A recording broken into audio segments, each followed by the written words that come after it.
deux articles que j'ai choisis sont tous deux tirés du journal Le Devoir. Le premier a comme titre Attention à la surveillance généralisée et le second Surveillé et docile.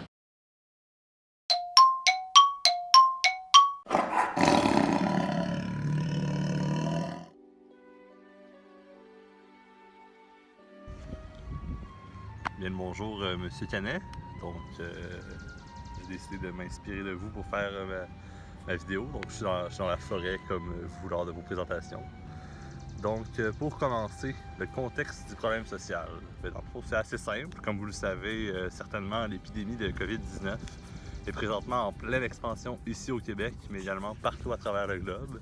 Cet ennemi invisible qui nous tracasse tous et chacun a forcé la majorité des instances gouvernementales à appliquer des politiques de confinement visant à la limitation de la propagation de ce virus.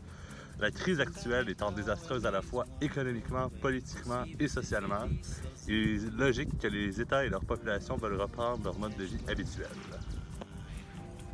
Pour ce faire, certains pays asiatiques, dont principalement la Chine, ont mis en place des outils technologiques de surveillance pour contrôler et identifier l'ensemble des déplacements de sa population dans le but de surveiller la contagion. Vu le succès de cette technique, de plus en plus de pays dont l'Allemagne, la France et même le Canada commencent à réfléchir à une éventuelle instauration de ces outils. Étant donné l'incommensurable impact qu'aurait l'application de telles technologies sur nos vies, il est essentiel d'en identifier les causes et les conséquences sociales, ainsi de trouver des pistes de solutions dans le but de limiter les dégâts d'une telle surveillance sur la qualité de vie de nos populations.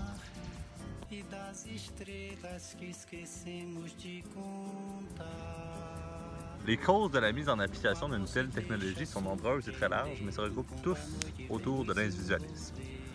Tout d'abord, le fait que la culture occidentale ait au fil du temps développé plusieurs théories sur le développement des individus a engendré une idéologie culturelle ou l'ego-prône.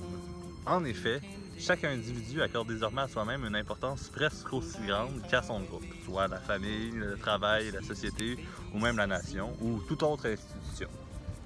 Tous et chacun exigent désormais d'être traités de façon égale et c'est donc ce qui a amené la montée de l'individualisme. Par rapport à l'application d'une telle technologie, étant donné que les individus désormais veulent à tout prix défendre leur égalité et leur valeur personnelle, bien, il est désormais plus facile pour les États d'instaurer des politiques plus serrées et qui limitent leur liberté, étant donné qu'ils font passer cette application des technologies pour le bien commun et l'égalité de tous.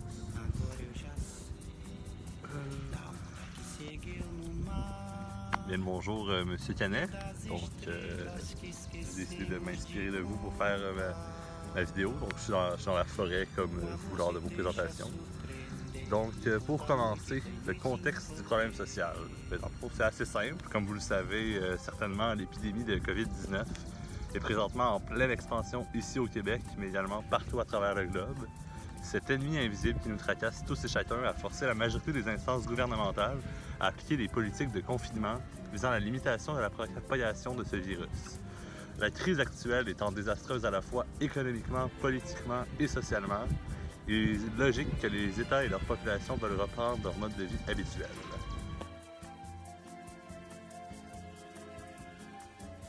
Les conséquences sociales d'une éventuelle application d'une telle technologie de surveillance seraient certainement inquiétantes pour le bien-être de la population actuelle et pour celle des générations à venir. En effet, la mise en application d'une telle technologie viendrait limiter les libertés individuelles, étant donné que cette technologie brimerait totalement le droit à la vie privée ainsi que le droit de se déplacer librement. Un autre aspect important, une autre conséquence importante, ça serait également l'augmentation du pouvoir de l'État et des forces policières. Car en effet, si le gouvernement impose des lois visant la surveillance de la population, bien, les policiers vont être en mesure de les faire appliquer. Ça veut dire que, dans le fond, la population va être plus opprimée par le gouvernement et les forces policières. Sinon, un autre point intéressant, une autre conséquence intéressante, c'est que dans le fond, on va encore plus aliéner la population de son état de nature, étant donné qu'on va lui forcer à toujours avoir sur elle son téléphone intelligent ou tout autre outil de surveillance comme une puce électronique ou ou tout simplement en le suivant avec des caméras.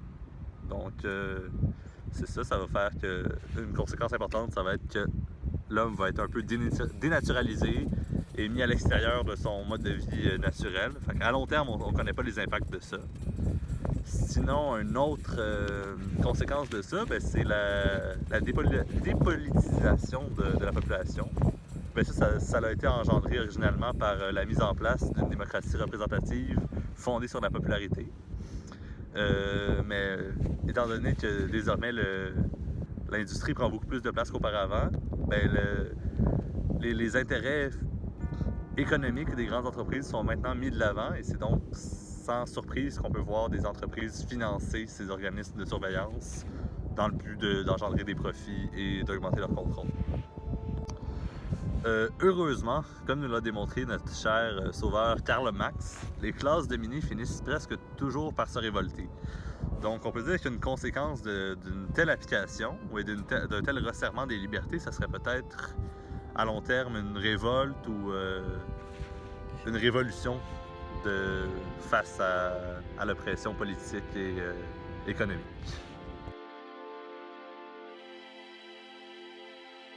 Les solutions sont quand même assez simples. Je crois la première, ce serait certainement de faire la promotion des aspects néfastes d'une telle application technologique. Comme les articles de journaux que j'ai partagés le résumaient très bien. C'est que pour éviter de voir ses libertés brimées, ben, il va falloir s'opposer à ça, il va falloir en parler, que ça soit en prenant position politiquement, en votant pour des partis qui s'y opposent, ou tout simplement en parlant pour faire changer l'opinion publique, puis montrer aux gens que c'est néfaste à long terme. Sinon, c'est sûr que dans le cas d'une éventuelle vraie application de ça, ben, c'est de refuser complètement, de refuser l'imposition de ça. C'est comme on pourrait refuser d'utiliser nos téléphones intelligents ou tout simplement vandaliser le matériel de surveillance.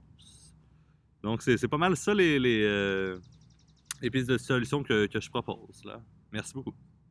Grande finale, j'aimerais vous remercier, M. Raphaël Canet, pour les super cours que vous nous avez donnés. Même si on a eu une fin de session assez affreuse, ben, vos cours étaient toujours divertissants. Et merci pour l'effort d'avoir fait des cours en ligne. C'était apprécié. C'est pas tous les profs qui ont fait ça.